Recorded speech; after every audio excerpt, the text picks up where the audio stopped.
नाजरीन, मैं Mohammad Shamim Hussain news desk TV से। इस वक्त हमारे साथ सीनियर जर्नलिस्ट प्रंजय गुहा ठाकुरता हैं, जिन्होंने लोकसभा टीवी और सीएनबीसी में तकरीबन काम किए हैं और लगभग 1700-1800 लोगों का उन्होंने इंटरव्यू लिया है। आज मेरी खुशकिस्मती है कि मैं उनके साथ एक साक्षात्कार में बैठा हूं। मैं चंद बुनियादी बातें पॉलिटिकल और इकोनॉमिकल बात करूंगा उनसे और जानने की कोशिश करूंगा कि आज हिंदुस्तान का जो माहौल है, डर और खौफ का माहौल है, इसमें जन को वो कहाँ पाते हैं। सर, हमारे न्यूज़ डेस्क टीवी में आपका वेलकम है। धन्यवाद जनाब, आपने आपका टीवी चैनल न्यूज़ डेस्क में आपने हमें बुलाया। बताइए, आपने जो सवाल उठाया इसका मैं कोशिश करूंगा जवाब देने के लिए। आज भारतवर्ष में लोक माध्यम का माहौल बदल गया एकदम। हमारे ज़्यादा से ज़्यादा पत्रकार भाइयों और बहनों सरकार का, हमारे माननीय प्रधानमंत्री का गुणगान सिर्फ कर रहे हैं, कठिन सवाल, सख्त सवाल नहीं उठा रहे हैं। इसका एक कारण भी है। हमारे माननीय प्रधानमंत्री नरेंद्र मोदी जी भारतवर्ष का पहला प्रधानमंत्री जो ऐसे मीडिया कॉन्फ्रेंस जहाँ पे पत्रकार कुछ भी सवाल पूछ सकते हैं, ऐसे कभी नहीं किया। भारतवर्ष का हर प्रधानमंत्री एक बार न एक बार ऐसा प्रेस कॉन्फ्रेंस किया या मीडिया कॉन्फ्रेंस किया। पत्रकार सवाल उठा सकते थे, जवाब के बाद और कुछ है। तो मोदी जी अभी तक नहीं दिया। अभी 9 साल होने वाले हैं प्रधानमंत्री बन के। तो मोदी जी चुन के देते हैं कुछ लोगों को साक्षात्कार, जैसे रजत शर्मा, सुधीर चौधरी, नाविका कुमार, राहुल शिवशंकर, अंजना ओम काश्यप, दीपक चौरासिया, ऐसे लोगों को चुन के उन्होंने साक्षात्कार देते हैं। और इन लोग उनसे सख्त सवाल बहुत बार नहीं उठाया, और एक सवाल के बाद जो पलटा सवाल होता है वो भी नहीं उठाते हैं। हमारे माननीय प्रधानमंत्री जी ने एक जाने माने कनाडा का एक अभिनेता है ना, उनको भी साक्षात्कार दिया। और उन्होंने लोकप्रिय अभिनेता है, और उन्होंने हमारे माननीय प्रधानमंत्री जी किस तरह से सवाल पूछा आप जानते हैं। बोला, मोदी जी आप आम कैसे खाते हैं, काट के खाते हैं या चूस के खाते हैं। तो अगर ये हमारे पत्रकार लोग इस तरह से सवाल उठाते हैं और पत्रकारिता का माहौल इस तरह होगा, तो ये कोई आश्चर्य होने का कारण नहीं है कि ज़्यादा से ज़्यादा हमारे देश का पत्रकार सवाल उठाना बंद कर दिया। और ये मैं मानता हूँ हमारे देश का लोकतंत्र के लिए अच्छा नहीं है, बहुत ही ख़राब है। हमारे देश का लोकतंत्र कमज़ोर हो गए। सर, फिर डेमोक्रेसी में अगर आपको फ्रीडम ऑफ स्पीच नहीं है तो आप अपने डेमोक्रेसी को कहाँ देख रहे हैं? देखिए, अभिव्यक्ति का स्वतंत्रता हर भारतीय नागरिक का एक मौलिक अधिकार है, और पत्रकार लोग का भी ये अधिकार यही संविधान का 19(1)(a) धारा से आते हैं। जब आपका इंदिरा गांधी का जो आपातकालीन समय थे, उस समय भी पत्रकार का मुंह बंद करके रखा था, उसको जेल के अंदर डाला था। उनका राजनीतिक प्रतिद्वंदी जो विरोधी दल के लोग थे उनको भी जेल में डाला था। मगर वो जून 75 से मार्च 77 तक आपातकालीन समय गया, और वो जनवरी फरवरी समय तक वो थोड़ा बहुत इंदिरा गांधी लोगों को जेल से छूट मिला था लोगों को। ये विरोधी दल का लोग भी थे उस समय, विरोधी दल का जो नेता थे और पत्रकार भी थे। मगर आज का जो आपातकालीन स्थिति हम देख रहे हैं अलग है। लगभग 9 साल मोदी जी जब प्रधानमंत्री बना, पत्रकार के लोगों के ऊपर जो पत्रकारिता करते हैं, उनके ऊपर कठिन सवाल जो करते हैं, ऐसे लोग बहुत कम रह गया। और जो है उनके खिलाफ, जैसे आयकर विभाग, ईडी यानी कि एनफोर्समेंट डायरेक्टरेट, इनके खिलाफ आप कार्रवाई कर रहे हैं। 100 साल पुराना कानून है जो राष्ट्रद्रोही और देशद्रोही का कानून है, उसका मैं समझता हूँ दुरुपयोग कर रहे हैं, और जो पत्रकारिता कर रहे हैं उनके खिलाफ कार्रवाई कर रहे हैं सरकार। मैं 3 उदाहरण देता हूँ। एक कुछ महीना पहले उत्तर प्रदेश का बलिया ज़िला में पूर्वी उत्तर प्रदेश में, वहाँ इम्तिहान का कागज़ें लीक हो गया था, तो जो पर्दाफाश किया जो पत्रकार, उनको जेल में डाल दिया। हमारे एक पत्रकार, उन्होंने जो शिक्षा प्राथमिक शिक्षा केंद्र में बच्चों को सूखी रोटी और नमक खिला रहे थे, इसका तस्वीर भी खींचा, उसके ऊपर भी हमला किया। अभी अभी उत्तर प्रदेश का एक पत्रकार जो उत्तर प्रदेश का मंत्री जी से कुछ सवाल उठाया, तो उनको भी जेल के अंदर जाना पड़ा।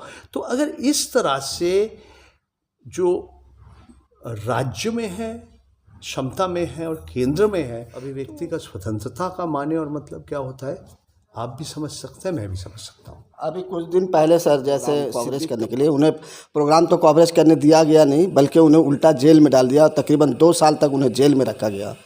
तो सरकार जो काम कर रही है, क्या ये सही है कि आप एक पत्रकार को सवाल पूछने का मौका नहीं दे रहे हैं, ये नहीं दे रहे हैं, इसका क्या मतलब है?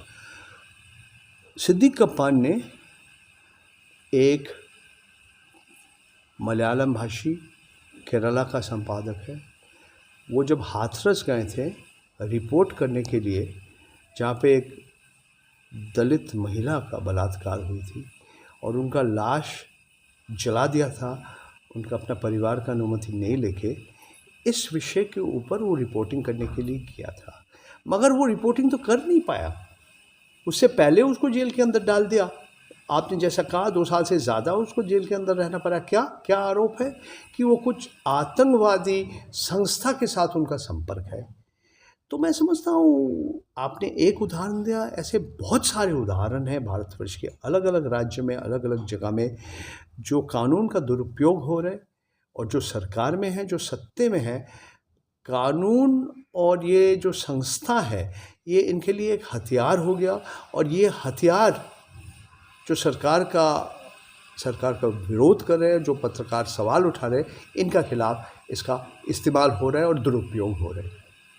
सर, वेस्ट बंगाल में ख़ास तौर से लेफ्ट पार्टी जो है, बिल्कुल समझ लीजिए कि हाशिए पे चला गया है, डाउनफॉल की तरफ जा रहा है। तो आपको क्या लगता है कि 2024 में ये लोग या फिर 2026 में ये लोग वापस आएंगे?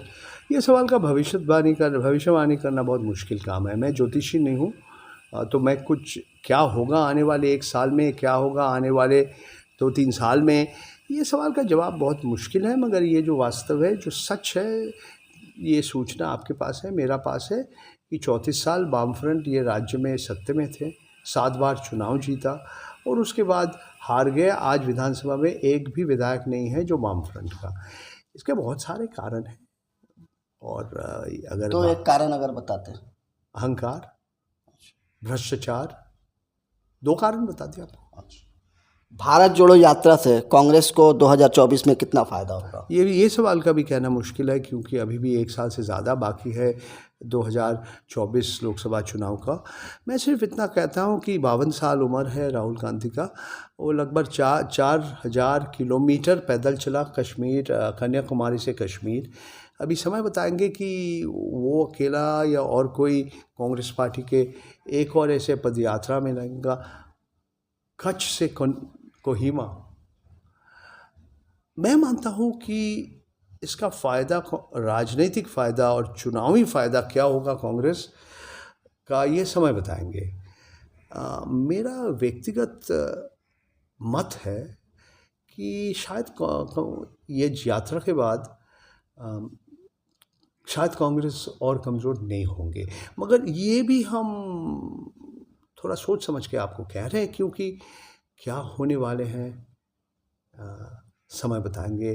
अब मैं आपको नहीं बता पाऊँगा, क्योंकि भारतवर्ष का जो राजनीति है, हम सब लोग को आश्चर्य कर देते हैं। हम लोग, बहुत लोग सोचे थे 2019 में ये पुलवामा और बालाकोट का घटना का कितना फ़ायदा भारतीय जनता पार्टी को मिलेगा, हमें मालूम नहीं था, किसी को मालूम नहीं था, मगर फ़ायदा मिला। तो इस तरह से आज आने वाले 12-13 महीना में क्या होने वाले हैं हमें मालूम नहीं है। युद्ध लगेगा कि नहीं, और कुछ होगा कि नहीं। ये G20 का अधिवेशन हो रहा है, मोदी जी का जो समर्थक है वो कहते हैं वो विश्व गुरु है, देखा जाएगा। मैं समझता हूँ कि भारतवर्ष का जो युवाओं के लिए जो सबसे बड़ा समस्या है, ये बेरोज़गारी है, महंगाई है और अमीर और गरीब के बीच जो असमानता है, ये बहुत बड़ा मुद्दा है। मगर आज जो सत्ते में ये सारे बात तो नहीं कर रहे हैं, हिंदू मुस्लिम कर रहे हैं, इंडिया पाकिस्तान कर रहे हैं, शमशान घाट कब्रिस्तान कर रहे हैं, यही सब चल रहे हैं। तो कितने दिन लोग ये सारे मुद्दा में उनका इसको समझ लेंगे कि ये महत्वपूर्ण है या नहीं है, ये समझ बताएंगे। सर, आरएसएस पार्टी एक फासिस्ट ऑर्गेनाइजेशन है, क्या आप मानते हैं, और क्या इस पार्टी पे बैन लगना चाहिए? वल्लभ भाई पटेल गांधी जी, मोहनदास करमचंद गांधी जी का हत्या के बाद आरएसएस को बैन किया गया। मैं समझता हूँ आरएसएस को बैन करने से उनका जो विचारधारा है, इसका विरोध करना और भी ज़रूरी है। राष्ट्रीय स्वयंसेवक संघ और इनके साथ जो सहयोगी जो संस्थाएं, इन लोग हिंदू राष्ट्र में विश्वास करते हैं। भारतवर्ष का 140 करोड़ में 80% के आसपास हिंदू हैं। ये इसका मतलब ये नहीं है सारे हिंदू लोग भारतीय जनता पार्टी या एनडीए को वोट दिया, लगभग आधा लोग वोट दिया। मगर अभी कहना मुश्किल है कि इसका ये आरएसएस का भी रणनीति क्या होगा। आपने ये शब्द इस्तेमाल किया, फासीवाद। ये जर्मनी में 30 और 40 का दशक में हिटलर के बारे में कह रहे थे, मुसोलिनी के बारे में कहते, ये लोग फासीवाद में विश्वास करते हैं। आज आप तुलना कैसे करेंगे? 140 करोड़ लोग हैं भारतवर्ष का आबादी, इसमें हर 7 व्यक्ति भारतीय नागरिक में 1 व्यक्ति है मुसलमान। सिर्फ 2 ही देश है जहाँ पे ज़्यादा मुसलमान हैं, इंडोनेशिया और पाकिस्तान। तो हाँ, एक तरह से इस्लामोफोबिया आज फैल गया।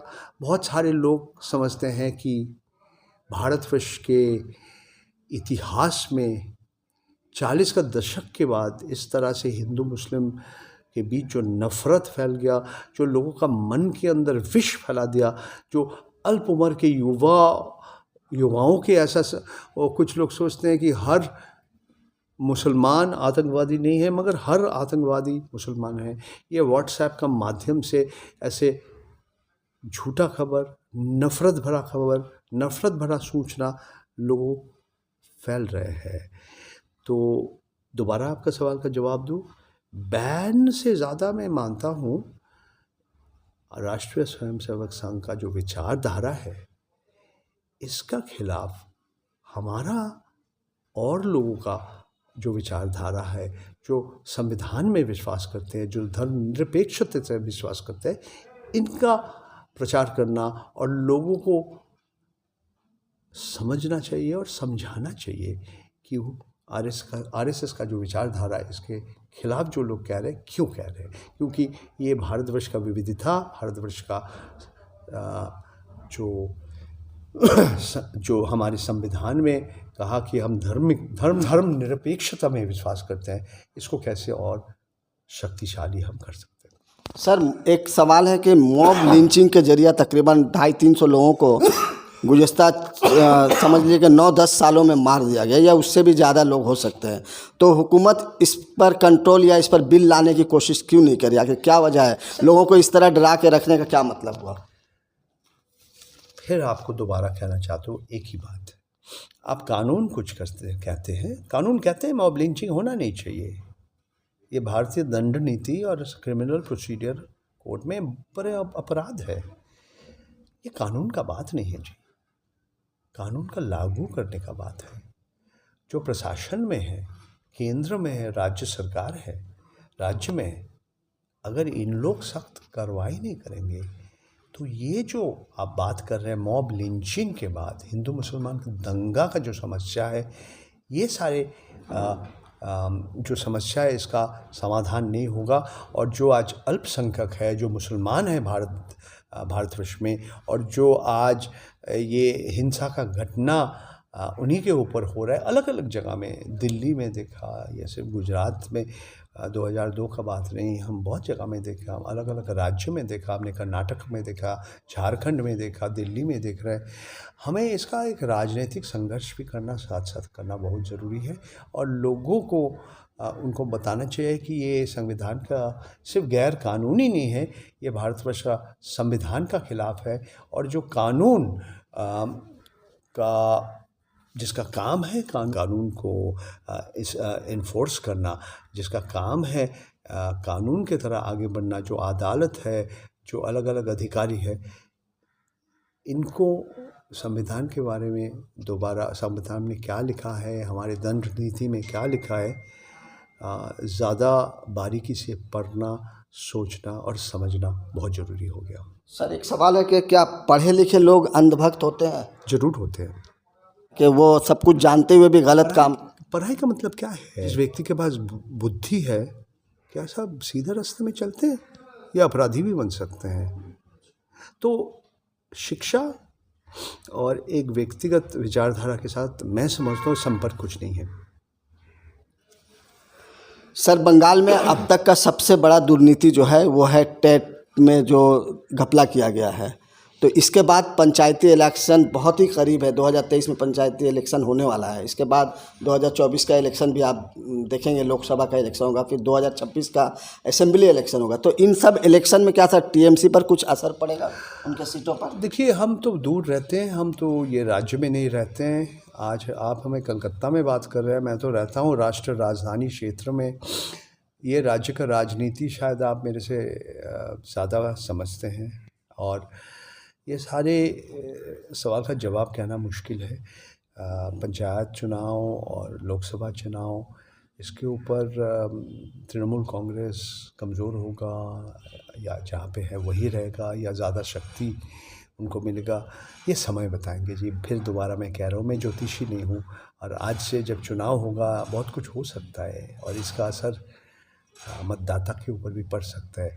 तो इसीलिए हम कुछ भविष्यवाणी नहीं करना चाहते हैं। मेरा आखिरी एक सवाल है सर आपसे कि आप एक इकोनॉमिकल न्यूज़ एनालिसिस पे काम करते हैं, पॉलिटिकल इकोनॉमी पे। तो सर मैं कहना ये चाह रहा था कि हिंडनबर्ग का जो रिपोर्ट आया है, इस रिपोर्ट से मुल्क के इकोनॉमिक पर कितना असर पड़ेगा, और जो अभी गवर्नमेंट जिसके हाथ में है बीजेपी गवर्नमेंट, उस पर कितना असर पड़ेगा? ये भी सवाल बहुत मुश्किल है जवाब देने के लिए। गौतम अडानी एक समय विश्व का सबसे अमीर व्यक्ति में 2 नंबर 3 नंबर में स्थिर था। ये सब लोग जानते हैं। भारतवर्ष की अर्थव्यवस्था में अलग अलग क्षेत्र में उनका अलग अलग प्रोजेक्ट है, अलग अलग कारखाना है, अलग अलग शिल्प है।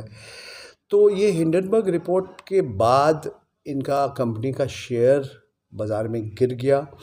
कितने दिन यहाँ पे रहेगा या ऊपर हो जाएगा, कभी गिरता है कभी ऊपर जाता है। और जो बुनियादी ढांचा है, जो इंफ्रास्ट्रक्चर है, जो सड़क है, जो मकान है, जो समुद्र का बंदर है, जो विमान बंदर है, ये सारे अलग अलग प्रोजेक्ट, जो कोयला खनन का बात होता है, बिजली उत्पादन का बात होता है, जो गैस का वितरण का बात होता है, जो सेब का वितरण का बात होता है, जो फॉर्चून ब्रांड जो तेल बेचते हैं, सारे अडानी ग्रुप के उन्होंने ये सारे कार्य, ये सारे उद्योग में सारे क्षेत्र में हैं। तो ये हिंडनबर्ग रिपोर्ट के बाद ये सारे कारोबार में, सारे व्यवसाय में, सारे क्या असर पड़ेगा आने वाले समय बताएंगे। मेरा व्यक्तिगत राय है कि एक तो धक्का तो लगा, और साथ साथ अडानी जी के साथ धक्का लगा सरकार के ऊपर। तो ये कहाँ तक जाएगा, कब तक जाएगा, ये भी कहना मुश्किल से कह रहा हूँ। जीडीपी क्या है? सकल घरेलू उत्पाद। सबसे अमीर व्यक्ति का संपत्ति का कीमत बढ़ जाता है तो जीडीपी बढ़ेगा। गरीब और अमीर के बीच जो असमानता है वो जहाँ रहेगा उससे भी ख़राब हो सकता है। तो जीडीपी। बहुत बहुत शुक्रिया सर मुझे वक्त देने के लिए। नाज़रीन, आप देख रहे थे इस वक्त ख़ास मुलाकात, मैं प्रंजय गुहा ठाकुरता से बात कर रहा था। उन्होंने बहुत ही बेबाकी से अपनी बातें रखी, और उम्मीद करता हूं कि हमारे नाज़रीन को भी इन